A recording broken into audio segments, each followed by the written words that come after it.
और कभी ऐसे सुनने को मिले हैं? कहाँ कहाँ ऐसे केसेस आपके पास तो बहुत सारे रिकॉर्ड रहते हैं। तो अब इसमें ये, हाँ, इसमें ये समझना पड़ेगा बीरेन जी की बीरेन ठक्कर साहब है हमारे बीच में। हाँ जी, तो हाँ जी जी, नमस्ते हाँ, नमस्ते। हाँ बीरेन ठक्कर साहब, तो ये मतलब इसकी एक क्रोनोलॉजी बताइए कि इस तरह की शिकायतें तो अक्सर होती रहती हैं, लेकिन कहाँ सीरियस ऐसे केसेस कहाँ कहाँ हुए हैं जहाँ इस तरह से ट्रैप किया गया हो, अथवा सीरियस करप्शन के केसेस में उनको बाहर किया गया हो, या कोई इंक्वायरी बैठाई गई हो, ऐसे कुछ प्रकरण इंक्लूडिंग ये वाला जो है, इस पर थोड़ा सा प्रकाश डालें। हाँ जी, मैं इसमें केसेस तो बहुत सारे हैं और कुछ मैं बताऊंगा इसमें जो प्रोमिनेंट केसेस है। पहले मैं इसके लीगल प्रोविजन बता देता हूँ कि प्रिवेंशन ऑफ करप्शन एक्ट में दो तरह के जो केसेस होते हैं, कि जो बड़े आसान होते हैं। पहला होता है ट्रैप केस, मतलब रंगे हाथों रिश्वत लेते हुए पकड़ा जाना। दूसरा होता है डीए, मतलब आय से ज़्यादा संपत्ति, डिस्प्रपोर्शनेट एसेट्स केस। दूसरा है कि इसमें सैंक्शन और प्रोसिक्यूशन वगैरह की जरूरत नहीं होती है, और विटनेस बहुत कम होते हैं, नॉर्मली लेस दैन 10 पर्सन। तो टाइम ज़्यादा नहीं लगता और साबित भी जल्दी हो जाता है, सजा भी जल्दी हो जाती है। लेकिन जो इसमें कुछ बड़े बड़े केसेस हुए हैं, डॉक्टर केतन देसाई, एमसीआई के चेयरमैन, 2 करोड़ रुपए रिश्वत लेते हुए पकड़े गए थे। आर ए यादव, एआईसीटी के जो चेयरमैन, 27 बैंक अकाउंट सीबीआई ने फ्रीज किए थे। सीबीडी सब ट्रैप केसेस नहीं थे, कुछ अलग अलग टाइप के, बट भ्रष्टाचार के भी मामले थे। नहीं, अपन अपन सीबीडीटी अपन सूचना, वो अपन सूचना आयुक्तों के परिप्रेक्ष्य में, और मतलब सूचना इंफॉर्मेशन आयुक्त के कमीशन परिप्रेक्ष्य के। में तो खैर ये बहुत बड़ा, मतलब सूचना आयुक्त की क्या बात करें, यहाँ तो हाई कोर्ट सुप्रीम कोर्ट की भी, मतलब अभी देखिए जो जज के घर में जो आग लग गई, तो उसमें पूरी हाँ जुडिशियरी की जो वो, इमेज है, एक ऑल टाइम लो हो गई है। कि एक जब करियर में आग लगी।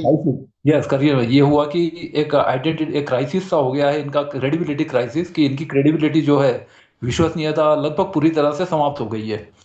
क्योंकि पहले भी कॉलेजियम सर, सिस्टम कॉलेजियम का क्रेडिबिलिटी क्वेश्चन मार्क हो गया है। कॉलेजियम का क्वेश्चन मार्क हो क्रेडिबिलिटी गया। मूल कारण है। दूसरी बात ये हो गया है कि ये जो लिपापोती का जो खेल किया गया एक हफ्ता, उसमें सुप्रीम कोर्ट की क्रेडिबिलिटी बहुत ज़्यादा खराब हो गई है। ये ऑल टाइम लो बिल्कुल हो गया है। अब तक लोगों को पता था, लोग बातें करते थे कि मतलब ये अब लाखों की रिश्वत में लोगों को इंटरेस्ट नहीं रहा। क्योंकि हम भी जब ऐसा सुनते थे कि सुप्रीम कोर्ट में एक एक केस का 1-1 करोड़ रिश्वत देनी पड़ती है, तो सिर्फ सुनी सुनाई बातें लगती थी, हमको इस पे भरोसा नहीं होता था। लेकिन जब जजमेंट की क्वालिटी और ये देख के फिर भरोसा हो जाता है कि यस, एक केस का 1 करोड़ रिश्वत का रेट चल रहा है। जैसे ओथ कमिश्नर है, आपको ओथ करानी है, 500 रुपये रिश्वत देनी पड़ती है, एक्चुअल रेट तो बहुत कम है, और रिश्वत की कोई रसीद होती नहीं है। लेकिन वो नहीं करोगे तो आपका एफिडेविट वो लेते नहीं है। तो ये जो शुरुआत से लेके एंड तक, मतलब जगह जगह पर जो भ्रष्टाचार है, और फिर ये जो आज से ज़्यादा संपत्ति, 783 जजेस सुप्रीम कोर्ट और हाई कोर्ट के, मतलब करीब 1200 में से, तो प्राइमा फेसी 60% जजेस ने अपने संपत्ति की घोषणा नहीं की है। तो बाकी जो है वो ईमानदार हो सकते हैं। तो अब क्रेडिबिलिटी का क्राइसिस इतना ज़्यादा हो गया है कि, और कुछ जो टेररिस्ट वगैरह के जो मामले हैं, उससे ऐसा लगता है कि सुप्रीम कोर्ट देश की लोकतंत्र के लिए सबसे बड़ा खतरा हो गया है। इतना आइडेंटिटी क्राइसिस हो गया है, जो बिल्कुल ही एक ऑल टाइम लो था। पहले तो बहुत छोटी छोटी बातें थी कि चलो सुप्रीम कोर्ट को सुप्रीम कोर्ट बोल रहे हैं, वेश्यालय बोल रहे हैं, जस्टिस चंद्रचूड़ साहब ने भी बोला था कि yes I am aware of this. और ये जो रोस्ट करने वाले वीडियो और ये सब चलता था, और करोड़ों लोग उसमें लिख रहे हैं। लेकिन अब ये बिल्कुल ही ऐसा देश विरोधी गतिविधियां जब होने लग गई, और अब इसमें संसद को या राष्ट्रपति या इनको इंटरवेन करना पड़ रहा, वाइस प्रेसिडेंट को, फिर से एनजेएसी की बात हो रही है। तो फिर क्राइसिस इतना ज़्यादा बढ़ गया है कि ईमानदारी का कोई फायदा ही नहीं रहा, चाहे वो हाई कोर्ट जज हो चाहे लोअर कोर्ट हो। क्योंकि रेट सबको पता चल गया कि चलो कुछ भी हो गया, रिश्वत लेते हुए पकड़े गए, रिश्वत देके छूट जाओ, और सुप्रीम कोर्ट में थोड़ी ज़्यादा देनी पड़ेगी, तो उसके लिए पहले से कमा के रखो तो कोई प्रॉब्लम नहीं होती है। मतलब एक पूरा एक सिस्टम इतना ये हो गया है कि इंस्टीट्यूशनलाइजिंग करप्शन, और फिर करप्शन देकर जब लोग अपॉइंट होते हैं तो उनका एजेंडा बन जाता है कि भाई करप्शन देकर अपॉइंटमेंट हुआ है, तो बाद में फिर उसको वसूली करना भी ड्यूटी तो बनती है। तो फिर वो एक इंस्टीट्यूशनलाइजेशन ऑफ करप्शन होता है। फिर इसमें ये होता है कि माइक्रो मैनेजमेंट एक ऐसी टेक्निक है कि गलती से भी सिस्टम में एक भी ईमानदार आदमी बच ना पाए, क्योंकि एक आदमी ईमानदार हो तो करप्शन हो नहीं सकता। तो एक बड़ी चेन बनानी चाहिए, और कोई ईमानदार आदमी है तो उसको उठाकर फेंकना जरूरी है, क्योंकि जब तक उसको उठाकर नहीं फेंकेंगे तब तक हम करप्शन नहीं कर सकते। So that is micro management. तो इस तरह से कुछ लोग जो है वो ईमानदार लोगों को ढूंढते रहते हैं कि गलती से एक आधा ईमानदार आदमी कहीं बचा हुआ हो तो उसको उठा के तुरंत सिस्टम से बाहर करो। तो इस तरह से सही लोगों पर झूठे आरोप लगाना, जैसे कि आरटीआई एक्टिविस्ट का यहाँ पे मामला हुआ कि टारगेट किया गया या ब्लैक लिस्ट किया गया, जबकि ऐसा कोई प्रावधान तो है नहीं ब्लैक लिस्ट करने का। लेकिन ये वही सिस्टम है कि गलती से कोई ईमानदार बच ना पाए, क्योंकि सभी करप्ट रहेंगे तो फिर एक दूसरे पर आरोप भी नहीं लगा पाएंगे।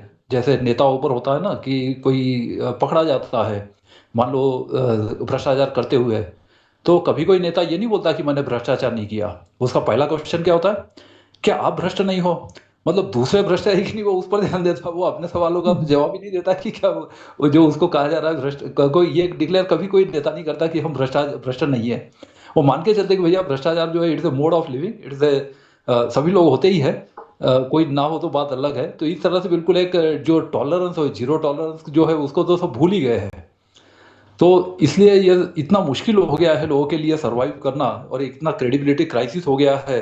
और ये जो आग लग गई, मुझे लगता है ये बड़ा ही एक अच्छा हादसा हुआ है कि जिसकी वजह से लोग प्रार्थना भी करते होंगे कि हे भगवान ऐसी और ज़्यादा आग लगे ताकि कुछ पता तो चले क्या हो रहा है। क्योंकि जब प्रॉपर्टी डिक्लेरेशन नहीं कर रहे हैं, प्रावधान है, आरटीआई कानून बना हुआ है, उसके बाद भी जब ये संपत्ति डिक्लेरेशन नहीं कर रहे हैं, तो ऐसा लगता है कि कानून सिर्फ उन्हीं के लिए है जो मानते हैं, जो नहीं मानते उनके लिए तो कोई कानून है ही नहीं।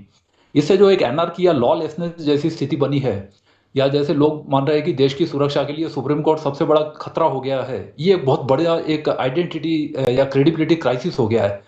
इतना पहले कभी नहीं देखा, मतलब मैंने अपने जीवन में अब तक नहीं देखा कि ऐसा इतना ज़्यादा कभी हो जाएगा कि जिसको लोग न्यायमूर्ति बोलते हैं या एक न्याय की अपेक्षा करते हैं, लोग कोर्ट में जाते हैं, अपना जमीन बेचकर, अपना घर बेचकर लोग पैसा इकट्ठा करते हैं कोर्ट में जाने के लिए, और उसमें जूते की तारीख का खेल चलता है। और हर लेवल पर भ्रष्टाचार, तारीख लगाना है तो हम्म। भ्रष्टाचार, तारीख आपको 3 महीने देरी की लगाना है उसके लिए रिश्वत देनी पड़ती है, तारीख ना लगाने के लिए ताकि केस को डिले किया जाए। तो जैसा वो पुलिस जैसे बदनाम थी, तो अब ये हो गया है कि पुलिस वाले और वकील और ये सब भी सब समझ गए हैं, क्योंकि जजेस के रेट इनसे भी ज़्यादा है, तो वो भी सब समझ गए हैं। और इतना इतना ज़्यादा क्रेडिबिलिटी हो गया है कि जैसा मैंने बताया कि लोअर कोर्ट और हाई कोर्ट जजेस की ईमानदारी का कुछ फायदा नहीं बचा है। तो यहाँ हम केवल सूचना आयोग की बात कर रहे हैं, लेकिन पूरे के पूरी जुडिशियरी का इतना ज़्यादा क्राइसिस हो गया है कि इसकी वजह से मतलब ईमानदारी पर से भी लोगों का भरोसा उठ जाता है कि चलो ऐसा करते हम्म। हैं तो भी। हाँ, पहले पहले पहले एक लोगों का ये रहता था, जैसे हम लोग अक्सर सुनते थे बचपन में कि मतलब ठीक है, आप यहाँ से कुछ ना करो, हम कोर्ट चले जाएंगे, कोर्ट में तो हम मतलब न्याय पाएंगे ही, है ना। एक धमकी सी होती थी कि हम कोर्ट चले जाएंगे। अब वो चीजें हमें लगता है कि लोगों को एक बार सोचना पड़ता है, दो बार चार बार सोचना पड़ता है कि कोर्ट जाएंगे तो क्या होगा। तो कहीं कोर्ट जाना है तो पैसा चाहिए, क्योंकि न्याय खरीदना पड़ता है। तो फिर क्या न्याय खरीदने के लिए आपके पास पैसा है, आप खरीद पाओगे? क्योंकि रेट्स भी पता है लोगों को कि कहीं पे हजारों में है, कहीं लाखों में है, कहीं करोड़ों में इससे तो लॉरेंस बिश्नोई का रेट कम है। चलिए, एक मिनट, हाँ ठीक है बीरेन जी, अब हाँ, हमारे बीच में आत्मदीप सर भी हमारे बीच, आपको हम सुनेंगे। जो भाई सिस्टम है बम्बई में, कि कोर्ट में इतना ज्यादा टाइम लगता है कि भैया जो भाई को रिश्वत दे दो तो घर तुरंत खाली करा देगा। जैसे दयावान फिल्में वगैरह आपने देखी होंगी। तो ये जो भाई, हाँ। एक जो गुंडा न्याय जो आ गया है कि भैया गुंडों के रेट कम है, जजेस के ज्यादा रेट है, तो इसलिए फिर गुंडों को ही ये करो और सीधा घर खाली करवा लो, तो भाई अपना न्याय कर देगा। तो दयावान जैसी जो फिल्में आई थी वो इसी सिस्टम पर आई थी। तो एक पैरेलल जुडिशियरी जैसा एस्टेब्लिश हो रहा है। तो मतलब तय करना मुश्किल है कि कौन नहीं, बड़ा उसका गुंडा है। उसका उसका उदाहरण तो आप इसी से ले लीजिए। ये जो है, ये जो बुलडोजर न्याय चला ना, वो तो सबसे पहले भाई प्रथा तो छोड़ दीजिए, वो अ, बुलडोजर न्याय जो आपके आया, इसका क्या है? इसका कहना ये, मतलब इसका मायना ये है सीधा सा, कि सरकार ही स्वयं ये विश्वास अब नहीं करती है कि उनको न्यायपालिका से कोई न्याय की उम्मीद है, उनको भी पता है। हाँ, उनको, बुलडोजर हाँ, इसीलिए तो तो कादर सरकार, खान बोला था भगवान तेरा भला करे मगर करेगा जब नहीं। सरकार की ये स्थिति है कि सरकार को ही न्यायपालिका पर विश्वास नहीं रह गया है, तो फिर आम आदमी की आप क्या बात करोगे। बुलडोजर जस्टिस आ गया है कि न्याय अपना खुद ही कर ले। तो जैसे हाँ। ये होता है अब तक 56 की सीधा इनकाउंटर। तो जो ईमानदार फ्रस्ट्रेटेड ऑफिसर होते हैं उनको स्पेशल टास्क फोर्स में रखा जाता है, क्योंकि जब वो देखते हैं कि वकील भी भ्रष्ट है, जज भी भ्रष्ट है, ईमानदारी का कोई फायदा नहीं है और सोसाइटी में शांति व्यवस्था बनाए रखना जरूरी है, तो इसलिए एक ही सीधा उड़ा दो। तो ये जो एनकाउंटर सिस्टम या ये जो आ रहा है अब तक 56, ये भी इसी तरह से हो रहा है कि चलो ये सब करने की बजाय ना कोर्ट ना एफआईआर ना मुकदमा, सीधे सजा घायल की तरह, तो इस तरह ठीक से है। ये। वीरेंद्र जी, यहाँ पे हम थोड़ा सा आपको रोकेंगे। हमारे बीच में आत्मदीप सर हैं, आपको सुनेंगे और भी विचार आपके जो भी हैं। आत्मदीप जी हमारे बीच में जुड़े हुए हैं। आत्मदीप सर, स्वागत है आपका। आत्मदीप सर, सुन पा रहे हैं? जी, मुझे 5 मिनट दीजिए प्लीज। जी जी, बिल्कुल ठीक है। तो जब तक आत्मदीप जी समय लेते हैं अभी, और देवेंद्र अग्रवाल जी भी हैं, छत्तीसगढ़ से। देवेंद्र जी, इस पूरे प्रकरण को लेकर के आपकी क्या राय है? और आपके छत्तीसगढ़ के परिप्रेक्ष्य में कहाँ कहाँ इस प्रकार की घटनाएं, आरोप प्रत्यारोप, जो भी आरोप ही हुए हों, मतलब ट्रैफिक कार्यवाही शायद पहली है, लेकिन यदि आरोप ही लगे हों ब्राइबरी के या इस तरह से, या कुछ ऐसे वर्स्ट किस्म के सूचना आयुक्त रहे हों, जो हमेशा चिन्हित रहते हैं, हर एक आयोग में चिन्हित रहते हैं कि ये मतलब बहुत बेकार निर्णय देते हैं या बहुत बेकार किस्म का इनका कार्य पद्धति है, इस तरह से। तो आपका क्या ओपिनियन है? कुछ बोलना चाहेंगे तो अपने आप को अनम्यूट करके प्लीज देवेंद्र जी बात रखेंगे। और और भी हमारे साथी हैं, कुछ कहना चाह रहे हैं इस विषय पर, तो अपनी अपनी बात रख सकते हैं। शिवा जी हैं। शिवा जी कहाँ से जुड़े हुए हैं? अच्छा, ओप्पो का एक मैसेज आया है, Oppo A3s। आपने हाँ मैसेज किया साहब, था, मैं आप कुछ कहना चाह रहे हैं? हाँ साहब, मैं कहना चाह रहा हूँ साहब। हाँ, मैं बताइए गुलबर्गा का आप। हूँ साहब, दीपक गाला बोल के। जी। कैमरा ऑन कीजिए साहब, कैमरा ऑन कीजिए। आपकी आवाज बहुत कम आ रही कैमरा है। ऑन नहीं हो रहा साहब। मैं गुलबर्गा कोई से बात बोल रहा हूँ नहीं है साहब, आप। दीपक गाला बोल के। हाँ, दीपक गाला जी। हाँ, दिख रहा हूँ साहब, मैं दिख जी रहा हूँ। बोलिए। क्या बोलिए बोलिए। हाँ। हाँ। हाँ, ಹಾಗೆ करे वीरेश्वर है। हाँ, हेली हेली हेली हेली। अभी देखिए, जो आरटीआई का जो इंटेंट था वो फुलफिल नहीं हुआ। इंस्पाइट ऑफ जो है ना, आज को जो है ना 19 ईयर्स या 20 ईयर्स होते हैं। थोड़ा मेरी हिंदी वीक है, क्षमा चाहता हूँ मैं आप सबसे। नहीं, क्षमा कोई चाहता हूँ बात साहब, नहीं, हिंदी आप वीक है। अपनी बात रखें। हाँ, बिल्कुल, बहुत अच्छी हिंदी आप। तो इसमें क्या हुआ बोले तो, अभी एक क्या था बोले तो, information commissioner were thinking that they are the, जैसा हमारे वीरेश जी ने बोला कि हम कॉन्स्टिट्यूशनल के जो है ना पूरे पद ये है बोल के, हमको पूरा प्रोटेक्शन है बोल के। वो आज के ये जो घटना है प्रूव कर दी कि you are not above the law. एक चीज। और तीसरी चीज क्या है बोले तो, इनके जो ऑर्डर्स है, कभी कभी जो है ना रीजेंट ऑर्डर नहीं रहते हैं। लीजेंड ऑर्डर जो रहना चाहिए कंपलसरी, तो ये बहुत सारे जो है ना इसमें डिफेक्ट है। लेकिन सौरात अच्छी हुई कि क्या बोलते, बिगनिंग अच्छा हुआ है कि भाई ये जो घटना हुई। और इसके साथ मैं क्या बोलता हूँ कि हर एक अपने अपने स्टेट में डीपीआर करने जाके, डिपार्टमेंट ऑफ एडमिनिस्ट्रेटिव रिफॉर्म के पास जाके जो है ना, इसके लिए जो है ना चेक एंड बैलेंस होना बहुत जरूरी है वो इंफॉर्मेशन कमिश्नर के ऊपर। तो ये है, और गाइडलाइंस भी रहना बहुत जरूरी है कि वो समझो कि भाई उन्होंने जब होना बोल के जो डिलिबरेटली जब उन्होंने जो है ना आपको इन्फॉर्मेशन नहीं देता, तो उसको उसको हिचकना नहीं चाहिए कमिश्नर, इंफॉर्मेशन कमिश्नर को दिए जाने के लिए, पेनल्टी डालने के लिए। और तीसरी बात बोले तो, जो हमारे पास जो है ना लोक आयुक्त में, not only corruption, mall administration का भी जो है ना उनके ऊपर डारा डारा है। This also amount to mal maladministration. जैसे कि जो है ना हमारे बेलगाम में बताया कि भाई वो पूरे केसेस जो है ना 118 without giving the notice yet they are put in the black list. जब नोटिस नहीं देते हो, सूचना नहीं देते हो, सामने वाले को प्रिंसिपल ऑफ नेशनल जस्टिस भी फॉलो नहीं होता है और ब्लैक लिस्ट में रख देते हैं, तो this is a very danger sign and democracy के लिए ये बहुत खतरा है।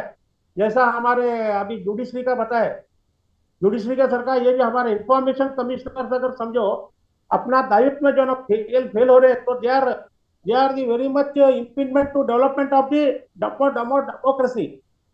ऐसा मेरा मानना है। तो ये जो अभी जो है ना अपना जो फाइट चल रहा है, अच्छा चल रहा है। और ये सबको मेरे ख्याल से पूरे देश में सेंसिटाइज होगा इसके बारे में, इंफॉर्मेशन कमिश्नर को बोल के। मैं ये दो बात बोल के मेरा बात खत्म करना चाहता जी, धन्यवाद। बहुत वाजिब प्रश्न आपने उठाया हुआ है यहाँ पर। और सूचना आयोगों की स्थितियां बहुत मतलब दयनीय हो गई हैं। और जैसा आप कह रहे हैं कि ब्लैक लिस्ट करना आवेदकों को, ये बिल्कुल नियम कानून के दायरे के बाहर है। ये बिल्कुल मन मर्जी जैसे आ रहा है वैसे ये ऑर्डर कर रहे हैं। और हूँ। और एक इस बात पर बोलना हालांकि चाहता हाई हूँ कोर्ट मैं, ने। हेली हेली और एक जी ज्यादा बात होगी। बोलना बोलिए। चाहता हूँ, इंस्टेड ऑफ जो है ना एंकरेजिंग आरटीआई, उन्होंने डिस्करेज कर रहे हो। They are became the fully agent of the जो है ना ब्यूरोक्रेट के एजेंट करके काम कर रहे हैं। ये जो है ना बड़ा गलत ट्रेंड है ये पूरा, और ये ट्रेंड को अरेस्ट करना पड़ेगा सब जने मिलकर अपन सब एक्टिव। बिल्कुल। चलिए, और हमारे बीच में कोई साथी हैं? साथी तो बहुत सारे हैं, लेकिन यदि कुछ आप लोग अपनी बात रखना चाह रहे हैं आज के इस टॉपिक पर, अपने अनुभव कुछ शेयर करना चाह रहे हैं, तो आप करें। जीवानंद जी, वैसे मेरे पास तो ये ट्रिप वाला मामला वगैरह तो कुछ नहीं है, लेकिन जी मेरे साथ जो एक दो बार जो बीती आयोग में, मैं उसके जो अनुभव है वो शेयर करना चाहता हूँ। मेरा बताइए। एक मामला था 2021 का सूचना आयोग में।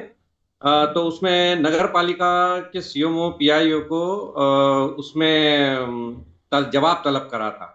उस टाइम पे सुश्री कीर्ति चौहान करके सीएमओ थी हमारे राजगढ़ नगर पालिका की। तो वो तारीख पे सुनवाई चालू हुई साहब। 12 बजे से 2 बजे तक मजिस्ट्रेट हमारे आयुक्त साहब ने सुनवाई करी। अब वो 2 बजे तक पहुंची नहीं थी। अब 2 बजे बाद वो अब वैसे 2 बजे बाद सुनवाई जैसे ही आयुक्त महोदय चले गए तो मैं भी वहां से निकल गया था, कि मैंने कहा कि अब तो मैडम आई ही नहीं है और अब तो आयुक्त महोदय भी चले गए हैं। तो मैं उठ के वहां से निकला और थोड़ी देर फिर मैं थोड़ा आगे तक गया और मेरा कुछ कागज वगैरह वहां पे मैं भूल गया था, तो वापस से मैं दोबारा रिटर्न आया। तो जब रिटर्न आया तब मैं देखा कि वहां पे सीओ मैडम जो कीर्ति चौहान थी वो अ, उनके जो रजिस्ट्रार, वो जो उनके जो सहायक जो सेक्रेटरी जो रहते हैं, उनके रूम में बैठी हुई थी। और जो जवाब वो पूरी घबराई हुई थी, जो जवाब वो नहीं दे पा रही थी। तो उसके जो उनके जो सेक्रेटरी जो उनके पास आयुक्त के पास बैठे हुए रहते हैं, उन्होंने वो पूरा जवाब उनसे बनवा रहे थे। और ये मैंने प्रत्यक्ष मतलब ये उनको मैंने देखा। और कौन था मैंने उस समय? तब सत्येंद्र जी, उस समय आपका सूचना आयुक्त तो कौन था? ये अपने चौहान, ये अपने ये सुरेंद्र सिंह जी, पंवार साहब, सुरेंद्र सिंह वो जी। तो वो तो डी काफी जी बदनाम थे। डी जी डी जी बदनाम थे हाँ। वो तो। डीजी, जी साहब। डीजी एमडी डी पुलिस जी, जो थे ना। हाँ उनके ऊपर कास्ट भी लगी वो। तो हम्म। साहब फिर दूसरा ये मामला रहा कि हालांकि मैं तो नगर पालिका के खिलाफ ही सबसे ज्यादा मेरी आरटीआई रहती है। तो होता क्या है साहब कि नियमानुसार तो पीआईओ को वहां पर जाना चाहिए सुनवाई के लिए, या फिर सहायक लोक सूचना अधिकारी को जाना चाहिए। तो लेकिन होता क्या है साहब कि नगर पालिका में, अब वो तो बड़े महान काम है उनके, वो तो एक चपरासी लेवल के व्यक्ति को दे देती कि जा तू जवाब दिया आयोग में। ये मतलब, अब वो हम्म। जिस व्यक्ति को देने जाते हैं वैसे हमारी उससे पहचान भी है और वो मेरे रिलेटिव में भी आता है। तो मैं उनसे बात करता हूँ, मैंने कहा ठीक है। क्यों रे यार ठीक। जवाब देने सत्येंद्र के जी, लिए मतलब तुम लोग। अपन थोड़ा अपने गेस्ट इनसे सुने, हमारे जो सैमसंग एसएम, क्या आपने नाम बताया था? कर्नाटक से हमारे जो साथी हैं जो ट्रैप में कार्यवाही में रहे हैं, क्या आपने नाम बताया था? अपना नाम बता, चैट बॉक्स में लिख दें थोड़ा सा। हाँ, सिद्धू हिरेमठ। आप चैट सिद्धू। बॉक्स में लिख दें तो मैं आपका नाम इसमें चैट बॉक्स में आप लिख दें ऐसे। तो ओके। आपका नाम मैं यहाँ पर डाल देता हूँ तो लोगों को आइडेंटिफाई करने के लिए आसानी होगी। ये बताएं आप सिद्धू जी कि ये जो पूरा प्रकरण हुआ, ये ट्रैप की कार्यवाही हुई है, उसमें हाँ आपका कितना, कहाँ, कैसा रोल रहा है? थोड़ा सा आप अपनी भूमिका के बारे में बताएं। सर, इसमें मेरा रोल डायरेक्ट रोल नहीं है, क्योंकि सासी बेनकनली जो है, जो ट्रैप हम्म। करवाया है, वो ब्लैक हम्म। लिस्टेड था। ब्लैक लिस्टेड होने के बाद मेरे पास बहुत बार आया। आने के बाद मेरे साथ डिस्कशन किया। ये ब्लैक लिस्टेड तो संविधान का विरोध है, क्योंकि हमारा फंडामेंटल राइट्स का विरोध ये कर रहे हैं ये लोग बोल के हमने बहुत बार डिस्कस किया। हाईकोर्ट भी जाने के लिए हमने बातचीत भी किया।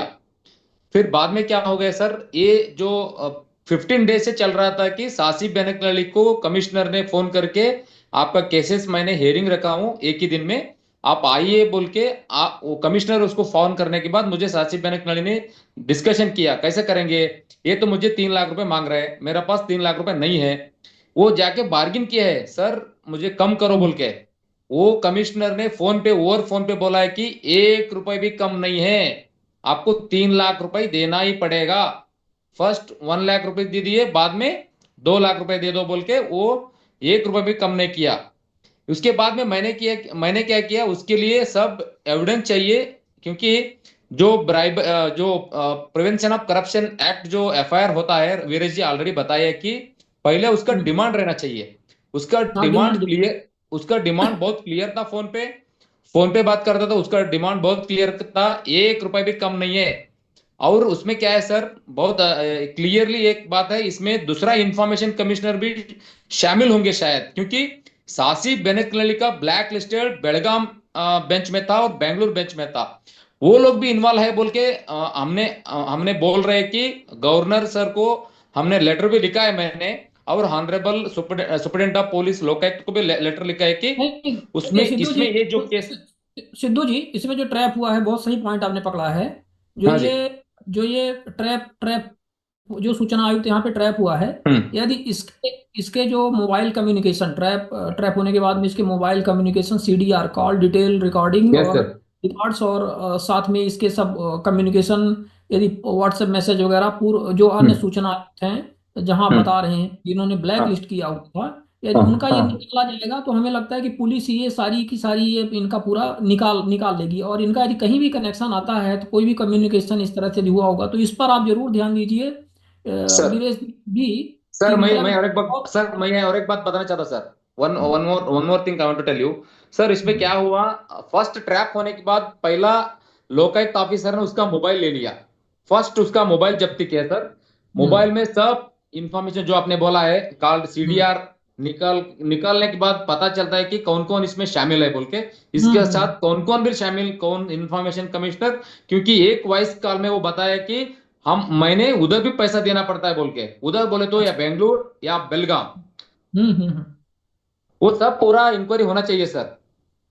बिल्कुल, क्योंकि सबसे बड़ी बात यह है इसमें वीरेश जी, कि अन्य सूचना आयुक्तों ने उनको ब्लैक लिस्ट किया हुआ था। ब्लैक लिस्ट तो Yes, इन्होंने किया भी नहीं था, तो इनके yes, पास तो ऐसे भी पावर भी नहीं है कि किसी दूसरे सूचना आयुक्त के आदेश को ये रिवर्स कर सकें या उसमें yeah, कुछ कर सकें, है ना, कोई yes, संशोधन yes. कर सकें, Yeah, क्योंकि yeah, सूचना, that is correct, sir. हाँ, That हाँ, is सूचना one. आयोग, हाँ। Uh, तो इसलिए यदि uh, ये ऐसा कर रहे हैं कहीं ना कहीं, तो इनका कहीं ना कहीं उनसे साठगांठ रहा होगा, उनसे कहीं कॉन्ट्रैक्ट रहा होगा, पूर्व मतलब अन्य सूचना आयुक्तों से, जिन्होंने इनको ब्लैक लिस्ट किया हुआ था कि आप ऐसा कर दो, आप ऐसा कर दो, तो इतना हमारा शेयर रहेगा, इतना हमारा ऐसा रहेगा। तो इसमें हमें लगता है कि इसकी कम्प्रीहेंसिव, इसकी पूरी इनकी जांच होनी चाहिए, इनके सबके so, no, connect. I don't think that even the other information commissioner, Satyan, he's involved. I don't find his involvement in this case. He's a Okay. very straightforward person. He never speak to the public information officers, अच्छा। neither in the over phone or even he will never allow any PI to meet him even in his chamber here. And you will be surprised to see his track record. He was in ART, was that assistant regional transport officer, and he has been appointed after retirement. He has been appointed. Actually, he is facing also a charge sheet under Prevention of Corruption Act. That is the DA case. His disproportionate asset case is going on. That Satyan case. So as soon as its appointment, we approached the honorable governor and gave a complaint that the Karnataka government has appointed a person who is already facing a criminal charge. That to the corruption charges here. Then governor, he heard us that he asked only one question: is it possible to give me any citation of any of the High Court or the Supreme Court that tainted persons cannot be appointed for such posts here? We could not find any either. However, there is a writ petition is still going on against his appointment. That is one Satyam. But fortunately, he is one of the best information commissioner working in the Karnataka Information Commission. About 95% of the cases he has levied penalty, and he has levied penalty to the extent of more than 3.5 crores in his 32 months of service. And he has awarded more than 50 lakhs compensation to the applicants. Always he was in favor of the applicants only here. Unfortunately, Viresh ji, yes. उनकी विशेषताएं हम बाद में सुनेंगे। हमारे बीच में Rahul sir भी आ चुके हैं, तो हम राहुल सर का स्वागत करें। पूर्व Yes, मध्य yes, प्रदेश yes. राज्य सूचना आयुक्त Rahul sir. Yeah. Rahul sir, स्वागत है।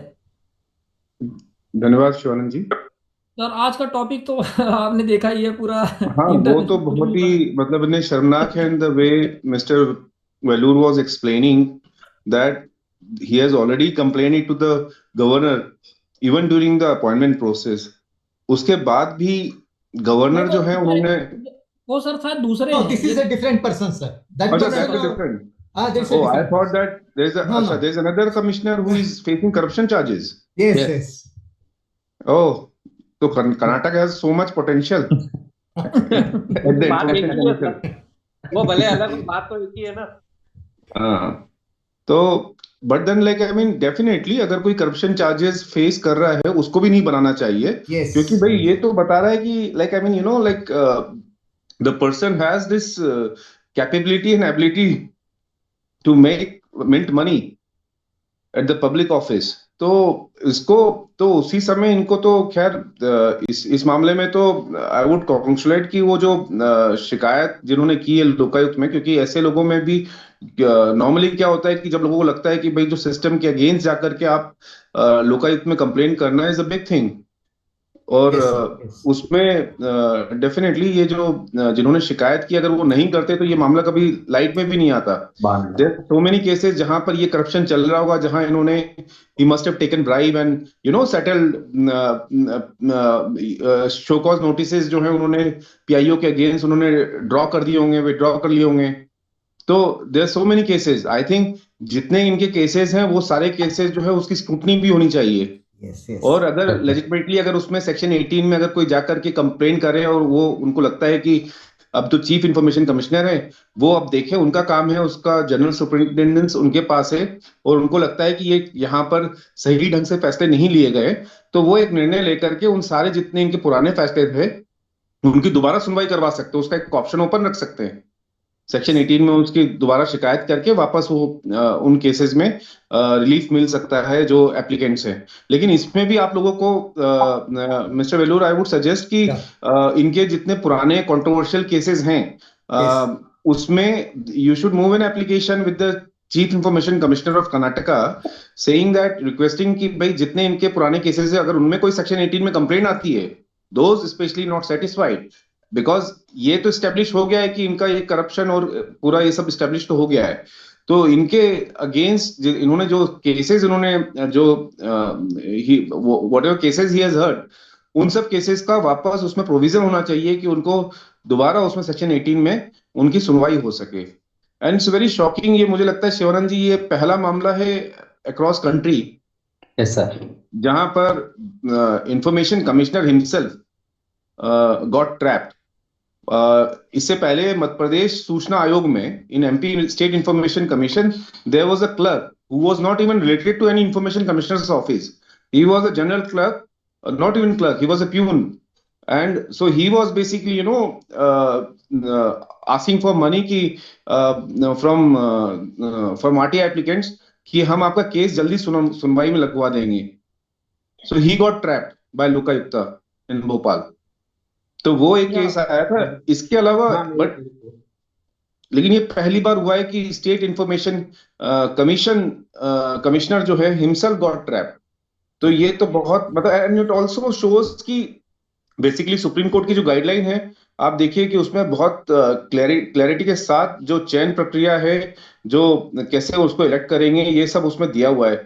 लेकिन उसके बावजूद इन्होंने सुप्रीम कोर्ट की गाइडलाइन का वॉयलेशन करके जिस तरह से आर्बिट्रेरी मैनर में अपॉइंटमेंट होते हैं, ये उसी का नतीजा है। अदरवाइज आप बताइए कि इस तरह का ऑफिसर जिसका मतलब इंफॉर्मेशन कमीशन में आपने कभी सुना नहीं होगा इस तरह का करप्शन, और इस तरह का करप्शन अगर हो रहा है तो डेफिनेटली मतलब there something which is really bad rotten inside the system.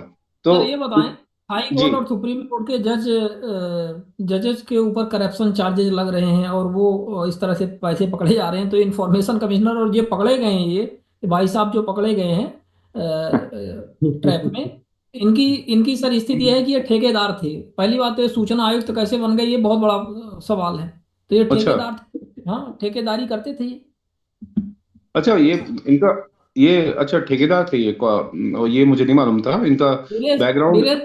Biresh जी बताएं बैकग्राउंड इनके बारे में। Sir, he was a contractor with the Pollution Control Board, Karnataka State Control Board. Control Board.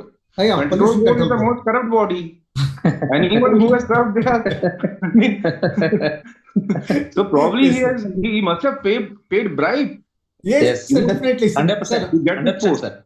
Unfortunately, the 3 persons were appointed. All the 3 persons were appointed, and no screening committee was appointed in Karnataka. Correct. Sir, Okay. again, that was challenged before the High Court, and now again, 8 persons have been appointed as information commissioners, and without going through the screening, that one procedure and yeah. That's a And glaring mistake. I mean, yes, just now you pointed out that there was a corruption case pending against an officer. yes. Screening committee should have taken care of it, but there was no appointment of screening committee. Even now, sir, you'll be wondered to hear one chief information commissioner and 7 are appointed just 2 months back here.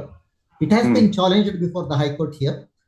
Here, the present chief information commissioner has been appointed, who never made an application for the notification. Without making any application, he has been appointed here. The present chief information commissioner. That has been also been challenged. That is under the that is still the case. It's like the case in Uday Mahukar's thing in Central Information Commission. Yeah, yes, similar to that. In similar fashion. Yes, similar action. Yes. This is अभी happening. Hello sir इसका जो ये red hand पकड़ा गया है information commissioner, उसका अगले month retirement है सर, 11th को रिटायरमेंट था। इसीलिए तो चाह रहे थे कि झोला जितना भर जाए उतना अच्छा है। वो इसके लिए बोल रहा था कि एप्लीकांट को मुझे पैसा इमीडिएटली दे दो, मुझे 10 दिन में जो 1 लाख रुपए आज पे करो, बाद में 2 लाख रुपए 10 दिन में मुझे पहुंचाओ बोल के वो बोला रहा था, क्योंकि उसका टाइम 1 मंथ है, सिर्फ 1 मंथ है बोल के।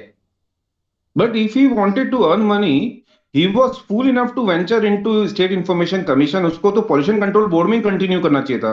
वहां पैसा देकर चले जाता तो वहां तो बड़े बड़े उद्योगपति आते हैं ब्राइब देने के लिए और बहुत पैसा देते हैं यहाँ पे। Sir, he is continuing that business. Only thing is. नहीं, what I'm saying that he's a consultant. He was working as a consultant. What I'm saying that. No, contractor, sir. Contractor. No, contractor. He is contractor. Okay. Contractor. So He's what I'm contractor. saying that if he had paid bribe to the minister Yeah, to get a post in this Yes. Pollution Control Board, Yes, through then corrupt he practices would have only made he a has been lot of appointed. money. Yeah. Yes. So नहीं probably sir, he had a wrong नहीं sir. motions. Sir वो pollution control board में बहुत limited होता है। एक information commissioner, हमारा bench जो कलबुर्गी बेंच, गुलबर्गा बेंच है, उसको 7 डिस्ट्रिक्ट आता है सर, 7 डिस्ट्रिक्ट ऑल ऑफिसर्स सब आता है बोल के वो इधर पैसा दे के इधर आया सर वो। हाँ, but then I tell you one thing, like I mean, see, एक डिपार्टमेंट का हर डिपार्टमेंट का एक वो रहता है, जैसे like for example RTO department, you know that it's a corrupt department. Yes sir. Anyone who is going there, he would get money. पैसा देना पड़ता। Excise department is again a Correct. corrupt department, right? मैं आपको एक बताता हूँ, मैं यहाँ पे मेरे साथ इंफॉर्मेशन कमिश्नर थे, पुलिस में डीजी रहे थे। So he was telling me, एक पर्सन उन्होंने किस्सा बताया, he got appointed here in Bhopal as IG. So one RTO guy came to him and उन्होंने उनके सामने एक पैकेट रख दिया, उस पैकेट में 10 लाख रुपए थे। तो उन्होंने बोला ये क्या है? बोला नहीं सर, वो यहाँ पे जो भी आईजी आता है तो हम लोग उनको ये रेगुलर हम लोग देते हैं, और ये अब आप चूंकि यहाँ पे ज्वाइन कर गए तो रेगुलरली हमें बॉसेस ने बोला है कि आपके पास हर महीने ये पैकेट आएगा। तो उन्होंने बोला I don't want it, you take it. So he took it back. तो मैंने उनको ये बोला कि भाई आपको क्या मालूम कि हो सकता है कि वो जो कल को वो जो डायरी मेंटेन कर रहा हो उसमें आपके नाम से खाता चला हुआ हो, है ना? ही वुड हैव मेंटेन कि भाई ये तो ले रहे हैं साहब। तो मैंने कहा this kind of corruption going on, you know. तो इसमें क्या है कि जो ये लोग हैं, जो डिपार्टमेंट है वो नोन है, जैसे पॉल्यूशन कंट्रोल बोर्ड ये वो, लेकिन जब when it comes to state information commission में हम इस तरह के करप्शन नहीं सुनते हैं, कभी नहीं सुनते हैं। और जो इस तरह के करप्शन हो रहे हैं तो डेफिनेटली लाइक आई मीन ये हम लोग जरूर ये सब आता है कि भाई कुछ आरटीआई एप्लीकेंट्स आ गए हैं, उन्होंने कुछ अपना मिसयूज कर लिया है, वो सब चल रहा है।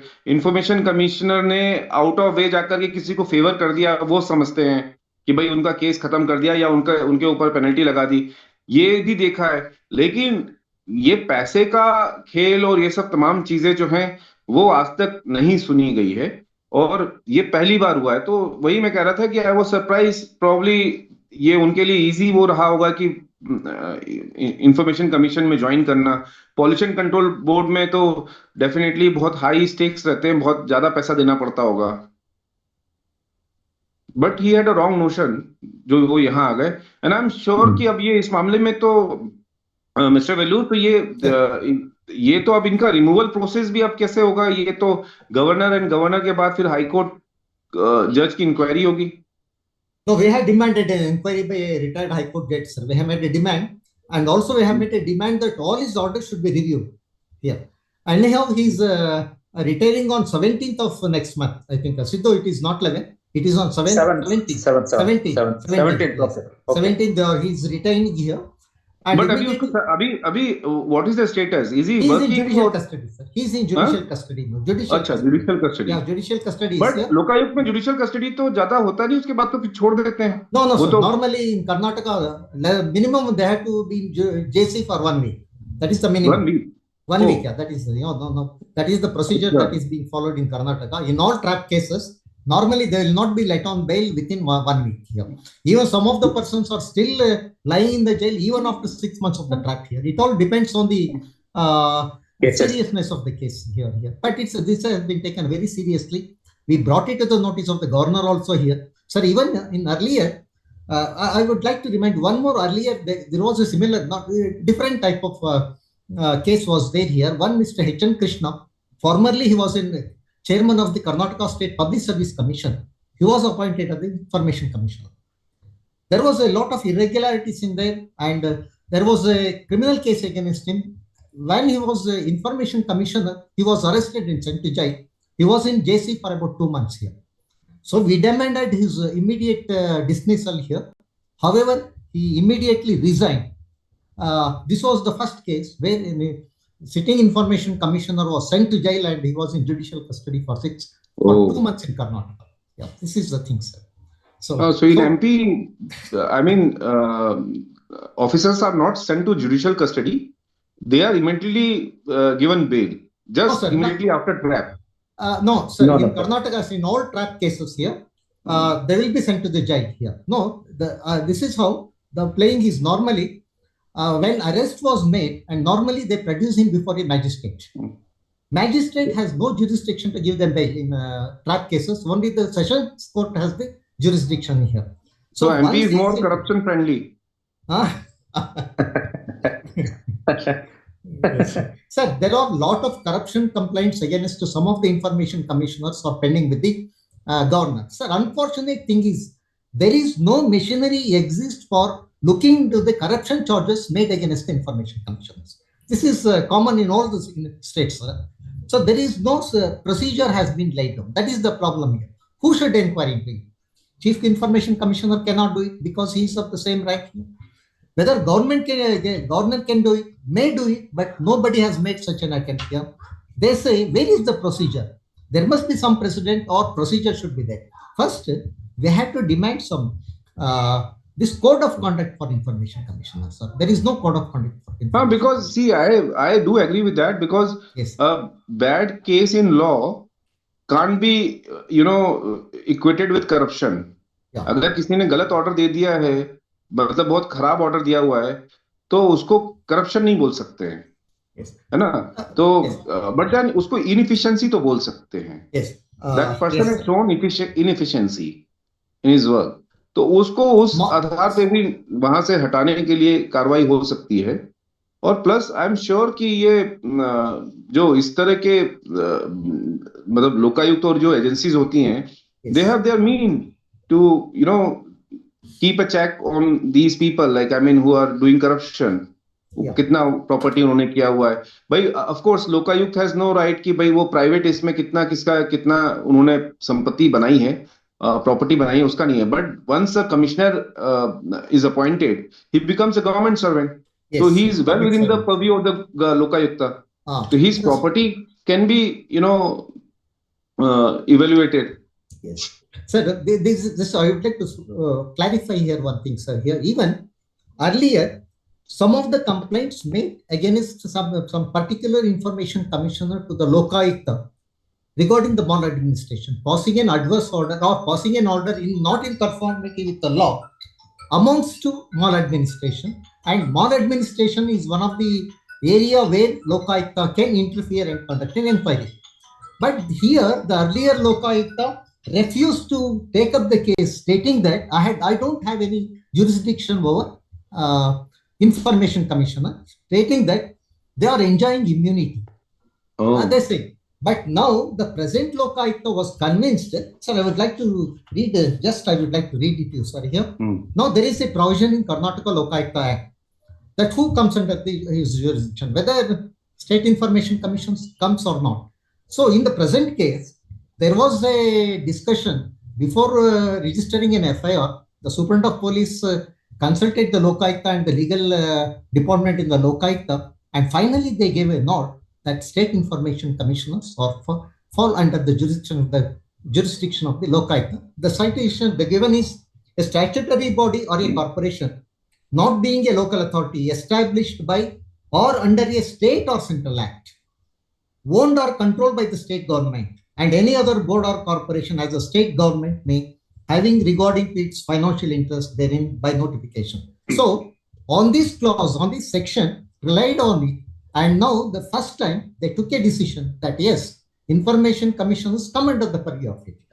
And surprisingly, sir, when I analyzed some of the cases pending before the Lokayukta, I came to know about 2 complaints have been registered against one particular Information Commissioner regarding maladministration, that issuing orders not in conformity with the law. The case has been closed without imposing the penalty and also not ensuring a supply of the information. So one of the applicant has taken up this case before the Lokayukta, and the Lokayukta has registered the case and started the investigation on it here. So this is the first time. Even earlier, the problem was, earlier the Lokayukta was not clear about the provisions of the law, whether Information Commission. So this is the reason how, for all these days, these Information Commissioners took shelter under this anomaly in the misinterpretation of law and continued their illegal activities. This is the situation. जी शिवांग जी।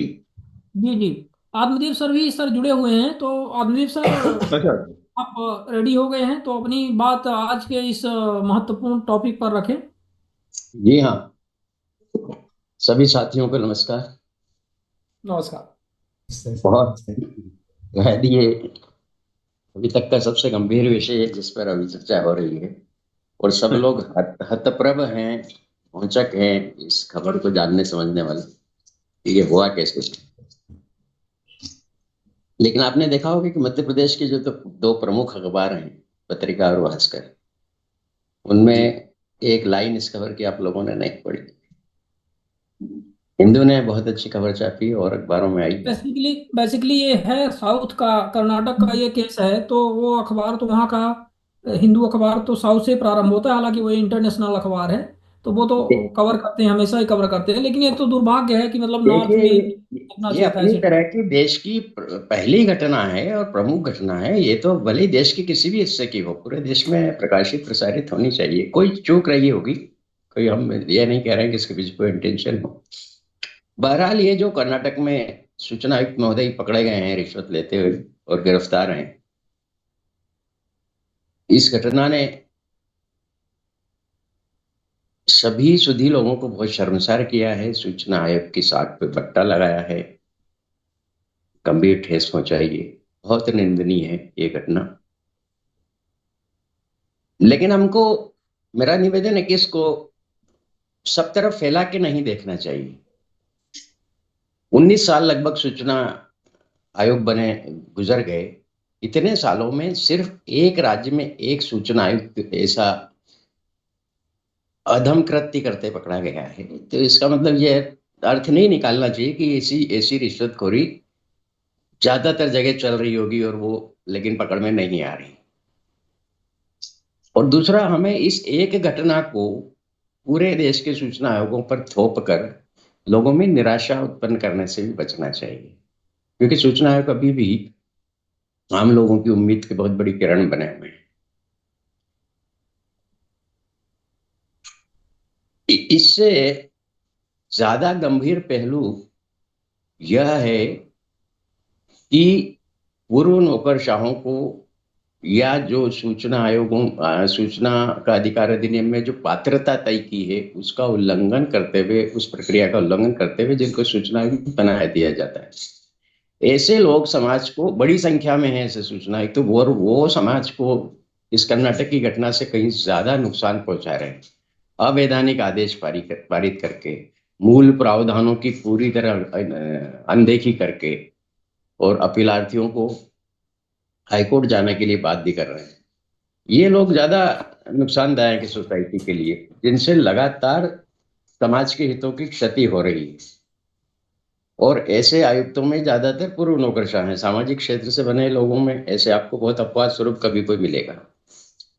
अब जहां तक इन सज्जन की, दूसरा अभी राहुल जी ने एक इशारा किया कि सूचना आयुक्त के रिश्वत लेते पकड़े जाने की तो पहली घटना है, लेकिन आयोगों के स्टाफ में अवश्य ऐसे लोग हैं जो कई आयोगों में हो सकते हैं, जो अपीलार्थी या शिकायतकर्ता से रिश्वत लेने का प्रयास करते हैं।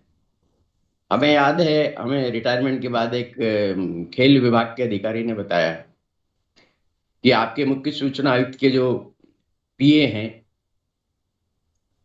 उनको हमने अपनी पेशी लगवाने और उसमें हमें बरी कराने के लिए पूछा कि हम आपकी क्या सेवा पूजा करें, और उन्होंने कुछ डिमांड की स्पोर्ट्स की किट वगैरह मांगने की, और वो हमने पूरी की। उसके बाद आदेश हमारे पक्ष में। इसी तरह एक हमारे समय के सूचना आयुक्त थे, उनका एक पीए था, उसके बारे में ये आम धारणा थी कि ये अपीलान से पेशी जल्दी लगाने या न लगाने या उस फाइल को दबाने छुपाने की, किसी केस फाइल को सेकंड, उसके लिए पैसे लेता है। लेकिन उसके खिलाफ कभी कोई तथ्य प्रमाणित नहीं हुए, लेकिन ये आयोग के स्टाफ में सब लोगों को पता था। एक राहुल जी ने बताया, सूचना आयोग मध्य प्रदेश का एक 4th क्लास कर्मचारी, वो रिश्वत लेते पकड़ा गया, उसको बर्खास्त भी किया गया। ये कर्नाटक के सूचना आयुक्त भी बर्खास्त होंगे क्योंकि लोकायुक्त ने ट्रैप किया है, सबूत के साथ ट्रैप किया है। लेकिन इसकी प्रक्रिया इतनी लंबी है कि उनके रिटायरमेंट तक शायद ये प्रक्रिया पूरी हो या ना हो, इस पर संदेह है।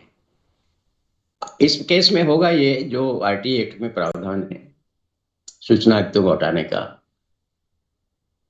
कि मुख्य सूचना राज्यपाल जो संवैधानिक प्रमुख है राज्य के, और उनके हस्ताक्षर से ही सूचना आयुक्तों की नियुक्ति हुई है, उनके पास ये मामला जाएगा, राज्यपाल के पास। राज्यपाल सुप्रीम कोर्ट को जांच के लिखेंगे, सुप्रीम कोर्ट जांच कमेटी बनाएगा, वो जांच कमेटी राज्यपाल को रिपोर्ट देगी, तब राज्यपाल इन रिश्वतखोर सूचना आयुक्त को बर्खास्त करने का आदेश पारित करेगा। उससे पहले इन सूचना आयुक्त को निलंबित करने का अधिकार गवर्नर को है, जिसका इस्तेमाल लगता है जल्दी हो जाना चाहिए कि इनके सस्पेंशन के लिए। ये प्रक्रिया है।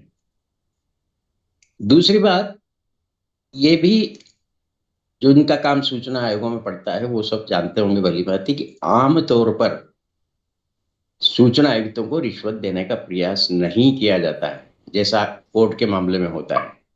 लोग हाई कोर्ट जजेस, सुप्रीम कोर्ट जजेस तक को पैसे से मैनेज करने की कोशिश करते हैं, लेकिन सूचना आयोगों में ऐसा होते देखा नहीं। हम कई राज्यों के सूचना आयोगों में गए, केंद्रीय सूचना आयोग का भी कई सालों का कामकाज देखा है, किसी ने नहीं बताया कि उनको किसी ने रिश्वत देने की कोशिश की या प्रयास किया। हमें भी अपने सूचना आयुक्त के 5 साल के कार्यकाल में सिर्फ एक नगर निगम कमिश्नर ने प्रयास किया था अलग से घर पे आके मिलने का। उसका मंतव्य हम समझ गए थे, कोई प्रलोभन देना चाह रहा है, लेकिन उस एक अपवाद के अलावा कभी किसी ने प्रयास नहीं किया, करते भी नहीं। तो इस निंदनीय घटना को अभी भी हमें मानना चाहिए कि ज्यादातर सूचना आयुक्त ऐसे मामलों में लिप्त नहीं है, और जो दोषी है उसको निश्चित रूप से सजा मिलेगी ही। धन्यवाद। जी धन्यवाद अवनीश सर, और आपने अच्छे कुछ उदाहरण बताए अपने टाइम के, और सारी चीजें काफी इंटरेस्टिंग रही। आत्मदीप सर, ये जो ट्रेप में फंसे हैं ये आयुक्त, इनके द्वारा जो फैसले दिए गए हैं, तो साहब क्या इनके सारे टोटल केस वापस से खुलेंगे क्या साहब? खुल सकते हैं क्या, ऐसा प्रावधान? हो सकते हैं। देखिए, प्रावधान आरटीए एक्ट में क्या किसी भी एक्ट में हर चीज के लिए प्रावधान होना संभव ही नहीं है। भारत के संविधान में भी नहीं है हर चीज का प्रावधान, क्योंकि जब ये संविधान या कानून बनाया जाता है तो कई भविष्य में क्या स्थितियां बनेगी ये नहीं आता है ध्यान में। अप्रत्याशित या जिनकी कल्पना नहीं की गई ऐसी स्थितियां आती, उन स्थितियों में निर्णय लेने के लिए सारे न्यायिक निकायों को, अर्ध न्यायिक निकायों को अपने विवेकाधिकार का इस्तेमाल करने का हक दिया जाता है हर एक्ट में, कि वो अपने विवेकाधीन शक्तियों का इस्तेमाल करें और न्याय के हित में निर्णय करें। तो उसके तहत, और दूसरा सूचना इसमें देखिए आरटीए एक्ट में भी अभी हमने पढ़ा पूरा वो प्रावधान की ये हटाने का प्रावधान किन किन आरोप में, कहीं नहीं लिखा है कि रिश्वत लेते पकड़े जाने पर सूचना आयुक्त को हटाने के बारे में, कहीं ये शब्द नहीं लिखा।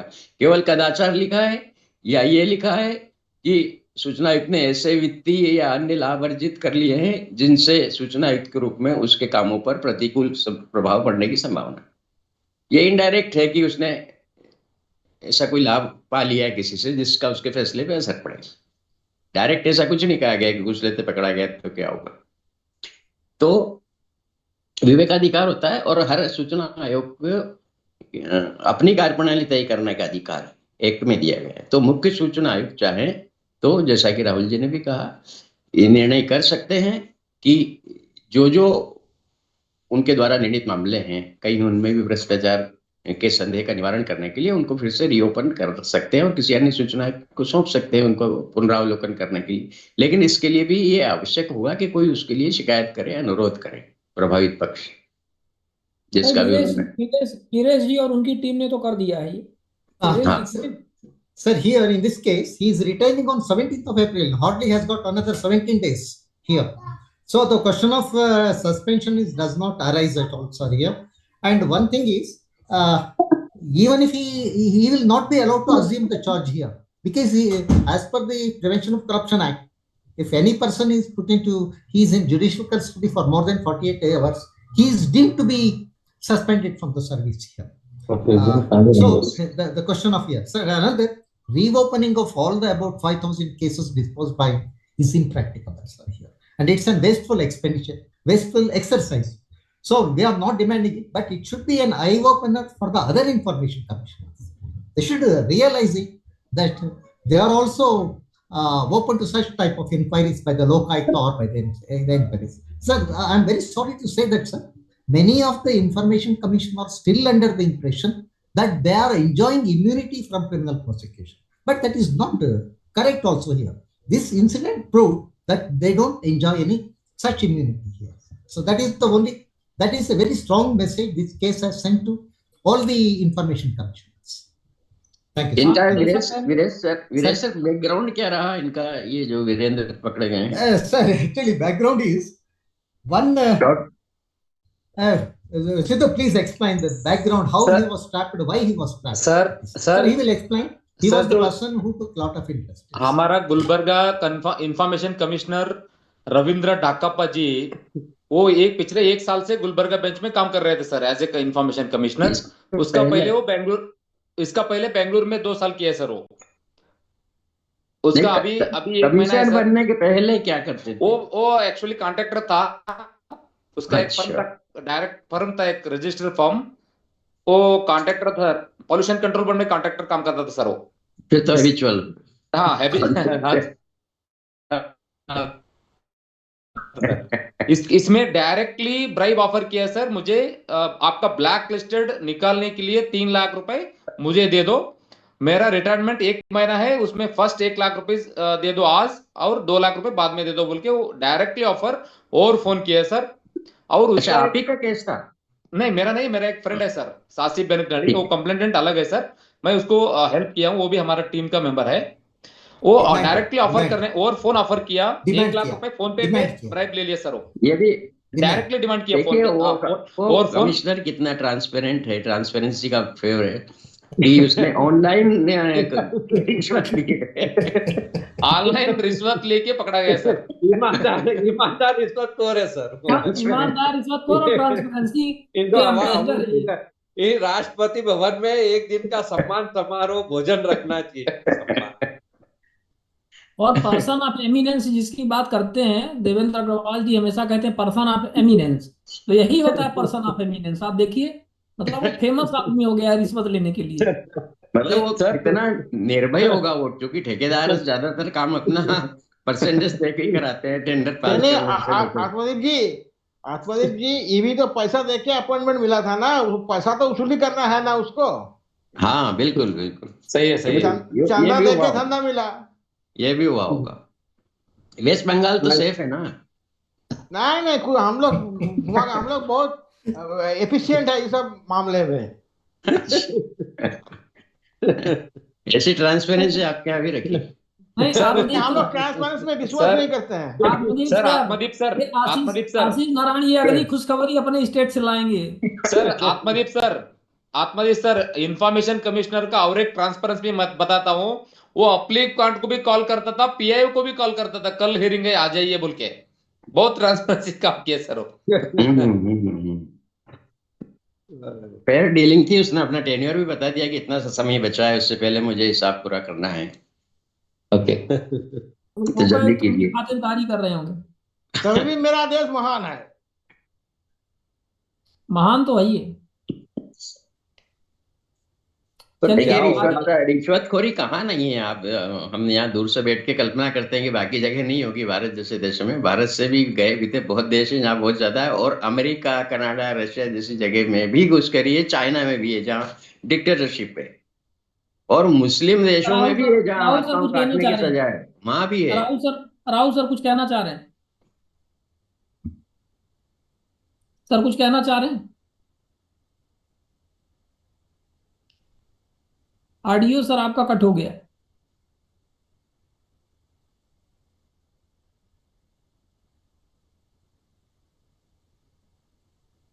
ठीक है, तो आप लोगों के कोई प्रश्न है तो हैंड रेज करिए और प्रश्न पूछिए। राहुल सर हमारे बीच में हैं, आत्मदीप जी हैं, वीरेश जी हैं, वीरेंद्र कुमार ठक्कर साहब हैं, सभी हैं। तो आप लोग आरटीआई से जुड़े हुए कुछ प्रश्न पूछ लीजिए, आधे घंटे का टाइम है।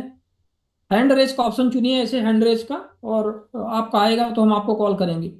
आरटीआई से जुड़े हुए प्रश्न यदि आपके हैं, आवेदन कैसे लगाना है, कहाँ क्या दिक्कतें हो रही हैं, उससे संबंधित कुछ चर्चा हो जाए। सत्यम कुमार जी बताइए। सर मैं तो ये कहना चाह रहा हूँ सर कि आइंदा अगर ऐसे कुछ ऐसे मामले हो तो एक आरटीआई एक्टिविस्ट को क्या करना चाहिए साहब। ऐसे अगर यदि लगता है, जैसे कि मैंने भी आपको पहले बताया था कि वैसे तो वो डायरेक्ट लेते नहीं है, लेकिन वो क्या करते हैं साहब कि वो उनके जो पीए जो रहते हैं वो भाई उनको ट्रैप, सजेशन की बदौलत में वो कुछ लेते हैं और तभी उनको सजेशन देते हैं, वरना फ्री में तो वो हमको तो बताते नहीं, तो इनको क्यों बता रहे हैं। तो ये एक ट्रैप मामला तो ऐसे अगर ऐसे मामले आए तो तक ट्रैप की कार्यवाही करवाइए। लोकायुक्त के लिए सिंपल सा है, वो लोकायुक्त पुलिस से आप जाकर के मिलिए, उनको बताइए कि सामने वाला व्यक्ति आकांक्षी है, इच्छुक है लेने का, है ना, अभी लिया नहीं है, चर्चा हो रही है। तो आपको तरीका बताएंगे, वो इतनी बड़ी एक डिवाइस दे देंगे आपको, छोटी सी होती है, सोनी कंपनी की ज़्यादातर लोग रखते हैं, वो ऑडियो रिकॉर्डर होता है।